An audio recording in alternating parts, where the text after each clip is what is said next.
দীপাকে ভুল বুঝে আবার সোনা সূর্যকে নিয়ে অনেক দূরে চলে যাবে এবং সূর্য আবার আস্তে আস্তে সব কিছু ভুলতে শুরু করবে। দীপা অনেক আটকানোর চেষ্টা করলেও সে কিন্তু সোনাকে আর সূর্যকে কোনোভাবেই আটকাতে পারে না। এদিকে উর্মিকে তো কুন্তলায় ফাঁসিয়ে দিয়ে তাদের বাড়ি নিলামে তোলার ব্যবস্থা করে, আর এদিকে উর্মির কাণ্ড কারখানা দেখে তাদের বাড়ি নিলামে উঠে যায় এবং তাদের বাড়ি থেকে বের করার জন্য কয়েকদল গুন্ডা তাদের বাড়িতে চলে আসে।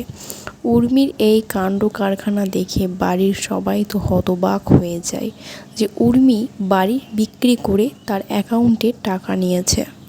বাড়ি নিলামে তোলার খবর শুনতে পাওয়ার পরই দেবা সেনগুপ্ত বাড়িতে ছুটে আসে আর বলে, সব টাকা আমি দিয়ে দেব, কিন্তু এই বাড়ি নিলামে তোলা যাবে না।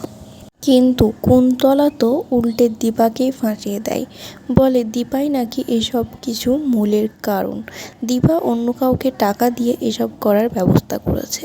কুন্তলা তো একটার পর একটা প্ল্যান করেই যাচ্ছে দীপাকে ফাঁসানোর জন্য, আর দীপার বাড়ির লোক তো রেডি হয়েই আছে দীপাকে ভুল বোঝার জন্য।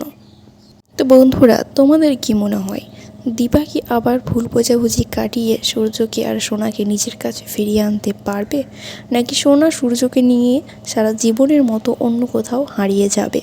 অবশ্যই কিন্তু কমেন্টে জানিও।